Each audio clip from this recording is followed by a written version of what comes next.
பலிப்போர் பாக்கிய செல்வம் புவியில் இல்லையே.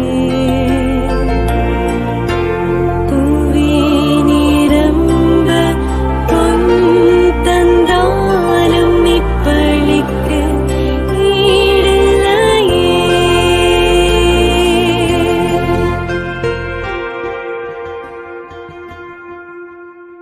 தந்தை மகன் தூய ஆவியாரின் பெயராலே ஆமென். நம் ஆண்டவராகிய இயேசு கிறிஸ்துவின் அருளும் கடவுளின் அன்பும் தூய ஆவியாரின் நட்புறவும் உங்கள் அனைவரோடும் இருப்பதாக. உம்மான்மாவோடும் இருப்பதாக. இறையேசுவின் அன்புமிக்க சகோதர சகோதரிகளை, தூய மறை நிகழ்வுகளை நாம் தகுதியோடு கொண்டாட நம்முடைய பாவங்களை ஏற்று மனம் வருந்துவோம்.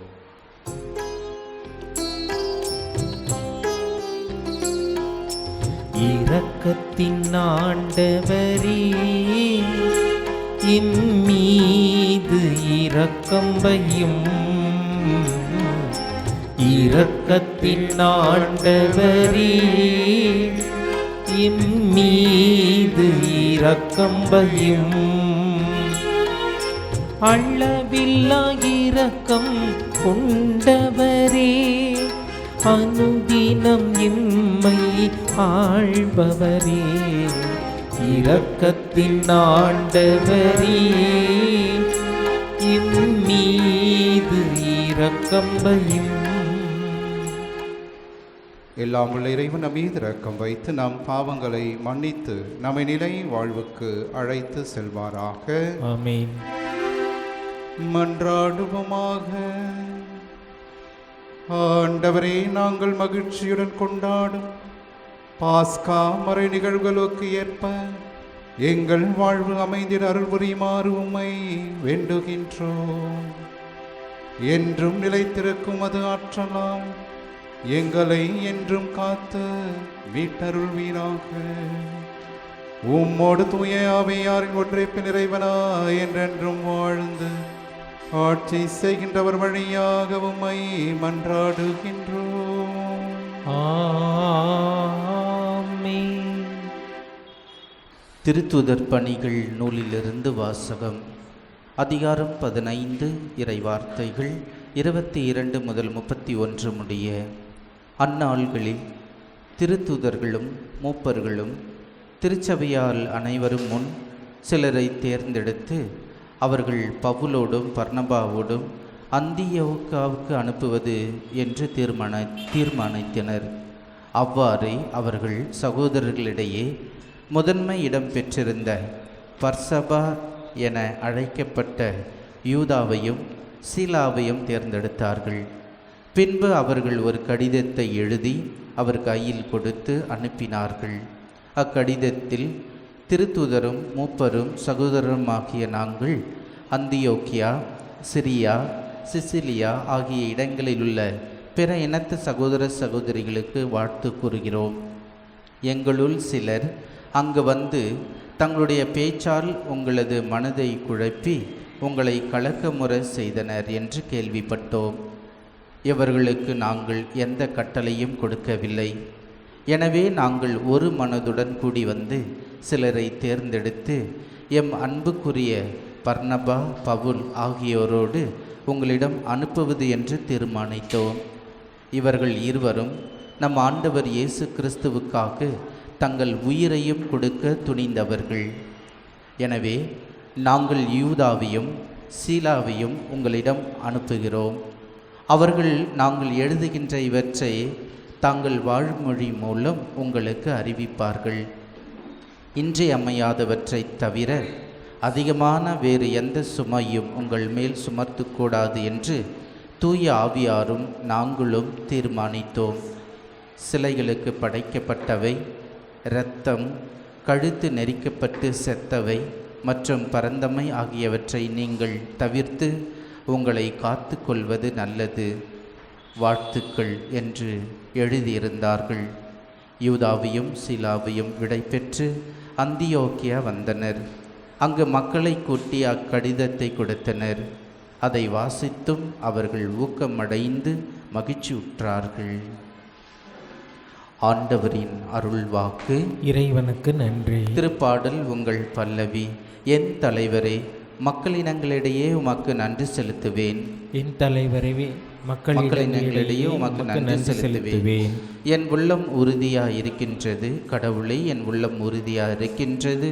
நான் பாடுவேன், உம்மை புகழ்ந்து பாடுவேன். என் நெஞ்சம் விழுத்தெழு, வேனையே யாழையே விழுத்தெழுங்கள், வைகரையே நான் விழுத்தழச் செய்வேன். பல்லவி.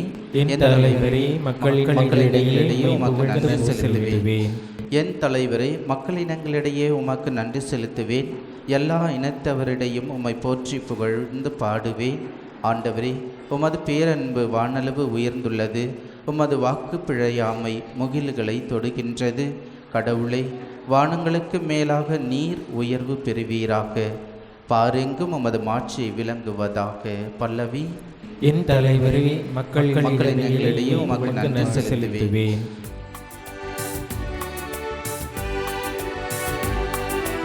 அல்லேலூயா, அல்லேலூயா, அல்லேலூயா, அல்லேலூயா, அல்லேலூயா, அல்லேலூயா, அல்லேலூயா, அல்லேலூயா.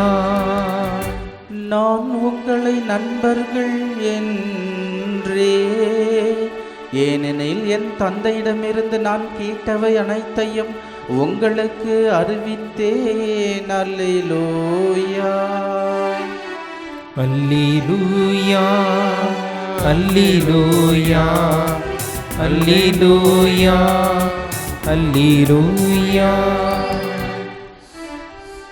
ஆண்டவர் உங்களோடு இருப்பாராக. உம் ஆன்மாவோடும் இருப்பாராக. புனித யோவான் எழுதிய தூய நற்செய்தியிலிருந்து வாசகம். ஆண்டவரே, மாட்சி உமக்கே. அதிகாரம் 15. இறை திருவார்த்தைகள் 12-17 முடிய. இயேசு தம் சீடரை நோக்கி கூறியது: நான் உங்களிடம் அன்பு கொண்டிருப்பது போல நீங்களும் ஒருவர் மற்றவரிடம் அன்பு கொண்டிருக்க வேண்டும் என்பதே என் கட்டளை. தம் நண்பர்களுக்காக உயிரை கொடுப்பதை விட சிறந்த அன்பு யாரிடமும் இல்லை. நான் கட்டளை இடுவதையெல்லாம் நீங்கள் செய்தால் நீங்கள் என் நண்பர்களாய் இருப்பீர்கள்.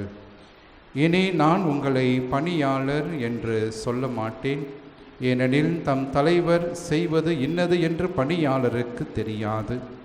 உங்களை நான் நண்பர்கள் என்றேன், ஏனெனில் என் தந்தையிடமிருந்து நான் கேட்டவை அனைத்தையும் உங்களுக்கு அறிவித்தேன். நீங்கள் என்னை தேர்ந்து கொள்ளவில்லை, நான் தான் உங்களை தேர்ந்து கொண்டேன். நீங்கள் கனி தரவும் நீங்கள் தரும் கனி நிலைத்திருக்கவும் உங்களை ஏற்படுத்தினேன். ஆகவே நீங்கள் என் பெயரால் தந்தையிடம் கேட்பதையெல்லாம் அவர் உங்களுக்கு கொடுப்பார். நீங்கள் ஒருவர் மற்றவரிடம் அன்பு கொண்டிருக்க வேண்டும் என்பதே என் கட்டளை. ஆண்டவரின் அருள் வாக்கு. கிறிஸ்துவே, உமக்கு புகழ். இனி நான் உங்களை என் நண்பர்கள் என அழைப்பேன். இயேசுவின் அன்புமிக்க சகோதர சகோதரிகளை, 21ஆம் நூற்றாண்டிலே மிக பெரிய தொற்று நோயாக கருதப்படுவது ஏதோ கொரோனா தொற்றோ அல்லது பிற தொற்று நோய்களோ அல்ல. மாறாக இந்த 21ஆம் நூற்றாண்டினுடைய மிக பெரிய தொற்று நோய் என்பது த எபிடமிக் ஆஃப் லோன்லினஸ், அதாவது தனிமையை கொண்டிருக்கின்ற ஒரு தொற்று நோய் அல்லது தனிமையை விரும்புகின்ற ஒரு தொற்று நோய். அன்புமிக்கவர்களே, இன்று நம்முடைய குடும்பங்களை எடுத்துக்கொண்டாலும் சமூகத்தை எடுத்துக்கொண்டாலும் அனைவரும் தனியாக இருக்க வேண்டும் என்று ஆசைப்படுகிறோம். குடும்பத்திலே இருந்தாலும் பிள்ளைகளுக்கு தனிமை வேண்டும் என்று இன்று பிள்ளைகள் பெற்றோர்களிடையே போராட்டம் நடத்துகிறார்கள். எனக்கு என்று ஒரு தனி அறை வேண்டும், எனக்கென்று ஒரு தனி நேரம் வேண்டும். I need my loneliness, I need my time. ஆகவே இத்தகைய ஒரு சூழலிலே இன்றைய நற்செய்தியிலே மிக முக்கியமாக ஆண்டவராகிய இயேசு கிறிஸ்து, நான் உங்களை என் நண்பர்களாக இனி அழைக்கப் போகிறேன் என்ற வார்த்தைகளை சொல்லி நம்மை சிந்திக்க இன்றைய நாளிலே அழைக்கின்றார். கிரேசின் பிரியமானவர்களே, 1ஆம் நூற்றாண்டிலே மிக முக்கியமாக முதல் உலகப் போரிலே நடந்த ஒரு நிகழ்வு. 2 நண்பர்கள், சிறு வயதிலிருந்து நெருங்கிய நண்பர்கள். ஆகவே சிறு வயதிலிருந்து படிப்பிலும் அதே நேரத்திலே தொடர்ந்து அவருடைய வாழ்க்கையிலும் நெருக்கமாக இருந்தார்கள். இருவருமே அவர்கள் சிப்பாய்களாக அவருடைய நாட்டிலே படையிலே சேர்ந்தார்கள். உலகப்போர் வந்தது. அப்போது இந்த நாடு எதிர்த்து வந்த நாட்டிற்கு எதிராக போரிட நேர்ந்தது. ஆகவே இந்த 2 நண்பர்களும் போர் வீரர்களோடு போர் புரிய சென்றார்கள். அவ்வாறாக போர் நடந்து கொண்டிருந்த தருணத்திலே ஒரு நண்பர் குண்டடிப்பட்டு போர்க்களத்திலே வீழ்ந்து விடுகிறார். ஆகவே அத்தகைய நேரத்திலே அதை பார்த்த மற்றொரு நண்பர் அவரை காப்பாற்ற வேண்டும் என்று நினைக்கின்றார். ஆனால் அவர்களுக்கு அங்கே இன்சார்ஜாக சார்ஜென்ட் இருந்தார். அவர் சொன்னார், நீ அங்கே செல்லக்கூடாது, நீ சென்றால் நீயும் மடிவாய்.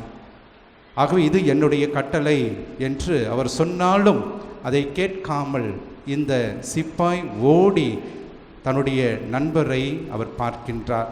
பார்த்து அந்த நண்பருடைய உடலை தூக்கி கொண்டு வந்து இறங்குகிறார். வருகின்ற வழியிலே இவருக்கும் பல குண்டடிகள், இருவரும் இறக்கின்ற தருவாயில் இருக்கின்றார். அப்போது அந்த ஆஃபீஸர் சார்ஜென்ட் சொன்னார், நான் அப்போவே சொன்னேன் அல்லவா, இதோ உன்னுடைய நண்பரும் இறந்து போனான், நீயும் சென்றாய், நீயும் இறக்கப் போகிறாய் என்று அவர் சொன்னபோது அந்த சிப்பாய் சொன்ன வார்த்தைகள் இதுதான். என் நண்பன் கடைசியாக சொன்ன வார்த்தைகள், அதை நான் கேட்டேன். நீ கண்டிப்பாக என்னிடம் வருவாய் என்று எனக்கு தெரியும் என்று சொல்லி அவன் இறந்தான் என்று அந்த சிப்பாய் சொல்லி அவரும் இறந்தார் என்று இந்த முதல் உலகப் போரில் நடந்த ஒரு சம்பவம். நண்பர்கள் என்றால் உயிர் கொடுக்கின்ற அளவுக்கு தியாகம் நிறைந்தவர்களாக இருக்க வேண்டும் என்பதற்கு இது ஒரு சான்றாக அமைகிறது. ஆகவே தான் ஆண்டவராகிய இயேசு கிறிஸ்துவும், இனி நான் உன்னை நண்பர்கள் என அழைக்கின்றேன் என்று சொல்லுகின்ற போது, நண்பர்களுக்காக உயிரை கொடுக்க தான் தயாராக இருக்கின்ற நிலையை அவர் தன்னுடைய சீடர்களுக்கு வெளிப்படுத்துவதை நாம் பார்க்கின்றோம். அதே நேரத்திலே சீடர்களும் தங்களுடைய உயிர்களை பிறருக்காக கொடுக்க வேண்டும் என்கின்ற அத்தகைய ஒரு உன்னத நட்பை ஆண்டவர் இன்று நமக்கு சொல்லி தருகின்றார். அன்பு மிக்கவர்களை, புனிதர்கள் வாழ்க்கையில் எடுத்துக்கொண்டாலும் புனிதர்களும் பலரும் தங்களுடைய வாழ்க்கையிலே நட்பை மேன்மையாக கருதினார்கள். மிக முக்கியமாக முதல் நூற்றாண்டிலே வாழ்ந்த புனித ஃபெலிசித்தா, புனித பெர்பெத்துவா, இவர்கள் இருவரும் சிறைச்சாலையிலே மரண தீர்ப்புக்காக காத்து கொண்டிருந்த தருணத்திலும் அவர்கள் ஒருவரை ஒருவரை சார்ந்து ஜபத்திலும் ஒருவரை ஒருவரை ஊக்குவித்து இறை அன்பில் நாம் என்றுமே நிலைத்திருக்க வேண்டும் என்று கடைசி வரையிலும் அந்த நட்பை பாராட்டி அந்த நட்பை அவர்கள் தங்களுடைய வாழ்வாக மாற்றி இறைவனுக்காக சாட்சியாக உயிர் நீத்தார்கள். புனித பேசில், புனித கிரிகோரியார், இவருடைய நட்பை நாம் பார்க்கின்ற போது அவர்கள் சொன்ன வார்த்தை இதுதான்: கிறிஸ்துவ அன்பின் நெருப்பு எங்களில் நம்பிக்கையின் தீயாக எரிந்து கொண்டிருக்கிறது.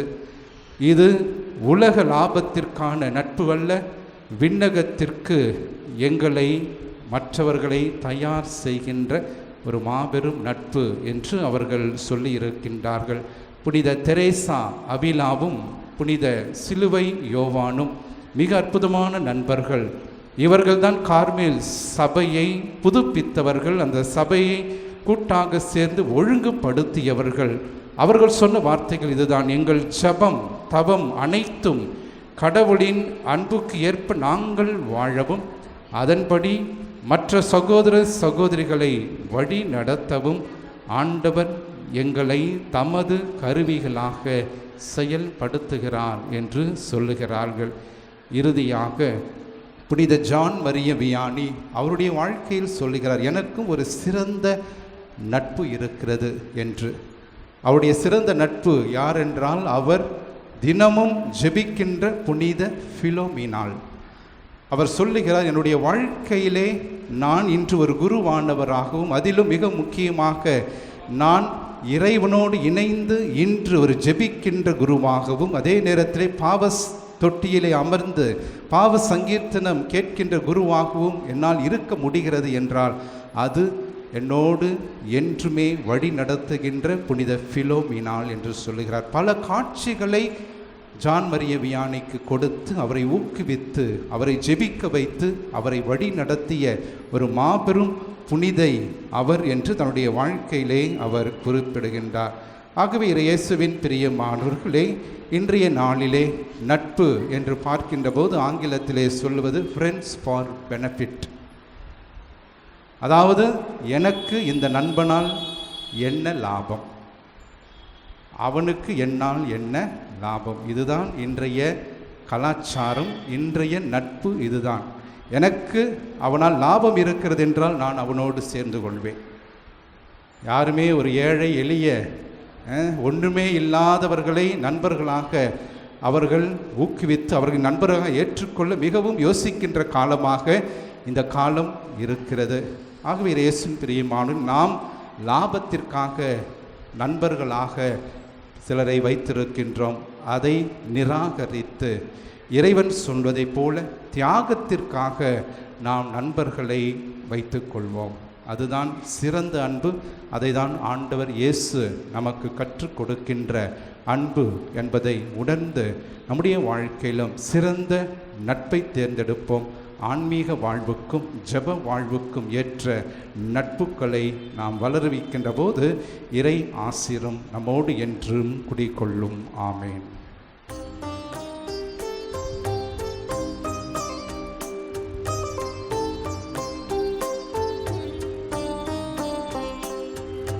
அன்பின் பலியாயிப்பா உம்மை அணுகிடும் எளியவர் வேண்டுதல் கேட்பார். அன்பின் பலியாயிப்பா புண்படும் மனதின் துயர் தணிப்பார். புண்படும் மனதின் துயர் தணிப்பார். எமை புண்ணிய வாழ்வில் நிலை பெறச் செய்வார். அன்பின் பலியார் ஈப்பார் உம்மை அணுகிடும் எளியவர் வேண்டுதல் கேட்பார். அன்பின் பலியார் ஈப்பார். சகோதர சகோதரிகளே, என்னுடையதும் உங்களுடையதுமான இப்பள்ளி எல்லாம் உள்ள தந்தையாக இறைவனுக்கு ஏற்றதாகும்படி நாம் அனைவரும் இணைந்து மன்றாடுவோம். ஆண்டவர் தமது பெயரின் புகழ்ச்சிக்காகவும் ஆட்சிக்காகவும் நமது நன்மைக்காகவும் புனித திருவை அனைத்து நலனுக்காகவும் உமது கையில் இருந்து இப்பள்ளியை ஏற்றுக்கொள்வாராக. ஆண்டவரே, காணிக்கைகளை கனிவோடு புனிதப்படுத்தி அருளவும்மை வேண்டுகின்றோம். இந்த ஆன்மீக பலியின் காணிக்கையை ஏற்று எங்களை உமக்கு நிலையான கொடையாக மாற்றுவீராக. எங்கள் ஆண்டவராகிய கிறிஸ்து வழியாக உம்மை மன்றாடுகின்றோம். ஆமென். ஆண்டவர் உங்களோடு இருப்பாராக. ஆன்மாவோடும் இருப்பாராக. இதயங்களை மேலே எழுப்புங்கள். ஆண்டவரிடம் எழுப்பியுள்ளோம். நாம் இறைவனாகிய ஆண்டவருக்கு நன்றி கூறுவோம். அது தகுதியும் நீதியும் ஆனதே. ஆண்டவரை எக்காலத்திலும் உம்மை புகழ்ந்துரைப்பதும் எல்லாவற்றுக்கும் மேலாக எங்கள் பாஸ்காவாகிய கிறிஸ்து பலியான இக்காலத்தில் உம்மை இன்னும் மிகுதியாக வாழ்த்தி போற்றுவதும் மெய்யாகவே தகுதியும் நீதியுமாகும், எங்கள் கடமையும் மீட்புக்குரிய செயலுமாகும். கிறிஸ்து தம் திருவுடலை ஒப்பு கொடுத்து சிலுவையின் மெய்யான பலியில் முற்கால பலிகளை நிறைவு பெற செய்தருளினார். எங்கள் மீட்புக்காக அவர் உம்மிடம் தம்மையே கையளித்தார். அவரே குருவாகவும் பலிபீடமாகவும் செம்மறியாகவும் என்றுமே எங்களோடு இருக்கின்றார். ஆகவே பாஸ்கா மகிழ்ச்சி பொங்க அனைத்துலகின் மாந்தர் அனைவரும் மக்களிக்கின்றனர். அவ்வாறே ஆற்றல் மிக்கோரும் அதிகாரம் கொண்ட தூதர்களும் உமது மாட்சிமையை புகழ்ந்து முடிவின்றி சொல்வதாவது: தூயவர் தூயவர் தூயவர் வான்படைகளின் கடவுளாம் ஆண்டவர். விண்ணகமும் மண்ணகமும் உமது ஆட்சியால் நிறைந்துள்ளன. உன்னதங்களிலே ஓசன்னா. ஆண்டவர் பெயரால் வருகிறவர் ஆசி பெற்றவர். உன்னதங்களிலே ஓசன்னா. ஆண்டவரே, நீர்மையாகவே தூயவர், தூய்மை அனைத்திற்கும் ஊற்று. ஆகவே உம்முடைய ஆவியை பொழிந்து இக்காணிக்கைகளை தூய்மைப்படுத்த உம்மை வேண்டுகிறோம். இவ்வாறு எங்கள் ஆண்டவர் இயேசு கிறிஸ்துவின் உடலும் இரத்தமுமாக எங்களுக்கு இவை மாறுவனவாக. அவர் பாடுபட உளம் கனிந்து தம்மை கையளித்த போது அப்பத்தை எடுத்து நன்றி செலுத்தி அதை பிட்டு தம் சீடர்களுக்கு அளித்து கூறியதாவது: அனைவரும் இதிலிருந்து பெற்று உண்ணுங்கள், ஏனெனில் இது உங்களுக்காக கையளிக்கப்படும் என் உடல்.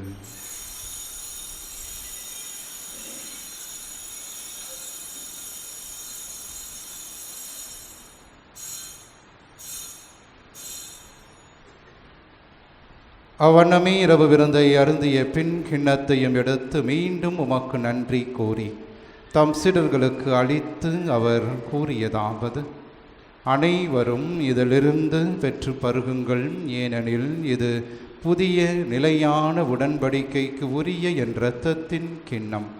இது பாவ மன்னிப்புக்கென்று உங்களுக்காகவும் பலருக்காகவும் சிந்தப்படும். இதை என் நினைவாக செய்யுங்கள்.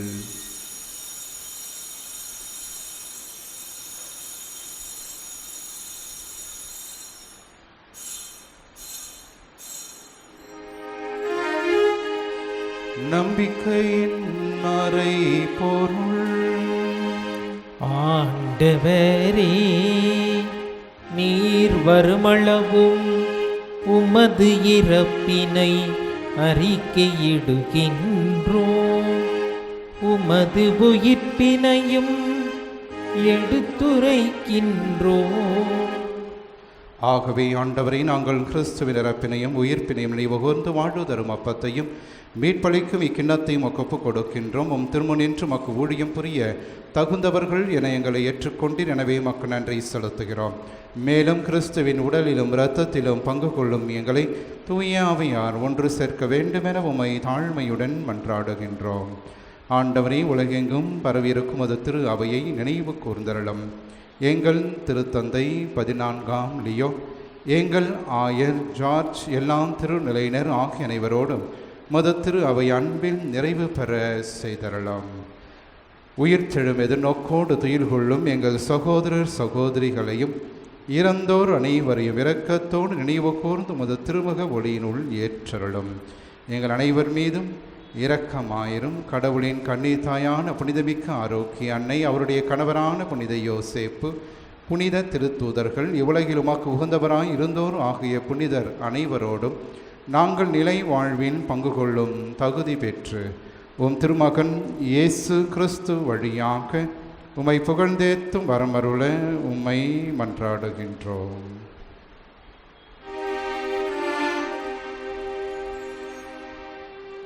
இவர் வழியாக இவரோடு இவரில் எல்லாம் வல்ல இறைவனாகிய தந்தையே, தூய ஆவியாரின் ஒன்றிப்பில் எல்லா புகழும் ஆட்சியும் என்றென்றும் உமக்கு உரியதே. ஆமென், ஆமென், ஆமென். ஆண்டவர் இயேசு நமக்கு கற்றுக் கொடுத்த ஜெபத்தை விண்ணக தந்தையை நோக்கி நம்பிக்கையோடு நாம் ஜெபிப்போம். விண்ணுலகில் இருக்கின்ற எங்கள் தந்தையே, உமது பெயர் தூயது என போற்ற பெறுக. உமது ஆட்சி வருக. உமது திருவுளம் விண்ணுலகில் நிறைவேறுவது போல மண்ணுலகிலும் நிறைவேறுக. எங்கள் அன்றாட உணவை இன்று எங்களுக்கு தாரும். எங்களுக்கு எதிராக குற்றம் செய்வோரை நாங்கள் மன்னிப்பது போல எங்கள் குற்றங்களையும் மன்னியும். எங்களை சோதனைக்கு உட்படுத்தாதேயும், தீமையிலிருந்து எங்களை விடுவித்தருளும். ஆண்டவரே, தீமை அனைத்திலிருந்தும் எங்களை விடுவித்து எங்கள் வாழ்நாளில் அமைதியை கனிவோடருளும் மன்றாடுகிறோம். உமது இரக்கத்தின் உதவியால் நாங்கள் பாவத்திலிருந்து எப்போதும் விடுதலை பெற்று யாதொரு கலக்கமுமின்றி நலமாய் இருப்போமாக. நாங்கள் எதிர்நோக்கியிருக்கும் பேரின்பத்திற்காகவும் மீட்பராகிய இயேசு கிறிஸ்துவின் வருகைக்காகவும் காத்திருக்கின்றோம். ஏனெனில் ஆட்சியும் வல்லமையும் ஆட்சியும் என்றென்றும் உமதே. ஆண்டவர் இயேசு கிறிஸ்துவே, அமைதியை உங்களுக்கு விட்டு செல்கின்றேன், என் அமைதியையே உங்களுக்கு அளிக்கின்றேன் என்றும் திருத்தூதர்களுக்கு மொழிந்தீரே. எங்கள் பாவங்களை பாராமல் உமது திரு அவை நம்பிக்கையை கண்ணோக்கி உமது திருவுளத்திற்கு ஏற்பதற்கு அமைதியும் ஒற்றுமையும் அளித்தருள்வீராக. என்றென்றும் வாழ்ந்து ஆட்சி செய்கின்றவர் நீரே. ஆமென். ஆண்டவருடைய அமைதி என்றும் உங்களோடு இருப்பதாக, ஆன்மாவுடன் இருப்பதாக. ஒருவருக்கு ஒருவர் ஆண்டவர் தருகின்ற அமைதியை நாம் பகிர்ந்து கொள்வோம். உலகின் பாவங்களை போக்கும் இறைவனின் செம்மறியே, எங்கள் மேல் இரக்கமாயிரும். உலகின் பாவங்களை போக்கும் இறைவனின் செம்மறியே, எங்கள் மேல் இரக்கமாயிரும். உலகின் பாவங்களை போக்கும் இறைவனின் செம்மறியே, எங்களுக்கு அமைதியை அளித்தருளும்.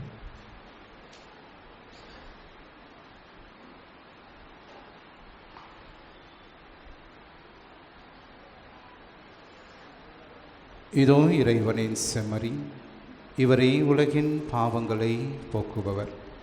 நம்முடைய அன்றாட குடும்ப வாழ்விலே நமக்கு எதிராக வருகின்ற எல்லா தீமைகள், துன்பங்கள், தீராத கடன் சுமைகள், உடல் உள்ளத்தை வாட்டுகின்ற நோய்கள், அழகையினால் வருகின்ற சோதனைகள், இவை அனைத்திலிருந்து நம்மை தினந்தோறும் காத்து வழிநடத்துகின்ற உயிருள்ள இயேசு கிறிஸ்து இவருடைய திருவிருந்திற்கு அழைக்க பெற்ற நாம் அனைவருமே பேறு பெற்றோர். ஆண்டவரே, நீர் என் இல்லத்தில் எழுந்தருள நான் தகுதியற்றவன். ஆனால் ஒரு வார்த்தை மட்டும் சொல்லிவிடும், எனது ஆன்மா நலமடையும். கிறிஸ்துவின் திருவுடல் திரு ரத்தம் நம்மை காத்து நிலை வாழ்வு நமக்கு அளிப்பதாக. நன்றியோடு மன்றாடுவோமாக. ஆண்டவரே, உம் தூய மறை நிகழ்வுகளின் கொடைகளை பெற்றுக்கொண்ட நாங்கள் உம்மை பணிவோடு வேண்டுகின்றோம். அதனால் தமது நினைவாக நாங்கள் செய்யுமாறும் திருமகன் கட்டளையிட்டவை எங்களை அன்பின் வளர்ச்சிக்கு இட்டு செல்வனவாக எங்கள் ஆண்டவராகிய கிறிஸ்து வழியாக உம்மை மன்றாடுகின்றோம். ஆமென். ஆண்டவர் உங்களோடு இருப்பாராக. உம்மான்மாவோடும் இருப்பாராக. எல்லாம் வல்ல இறைவன் தந்தை, மகன், தூய ஆவியார் என்றும் உங்களை ஆசீர்வதிப்பாராக. ஆமென். ஆரோக்கிய ஆசீரோடு சென்று வாருங்கள். திருப்பலி நிறைவேறிற்று. அல்லேலூயா, அல்லேலூயா, அல்லேலூயா. இறைவனுக்கு நன்றி. அல்லேலூயா, அல்லேலூயா, அல்லேலூயா.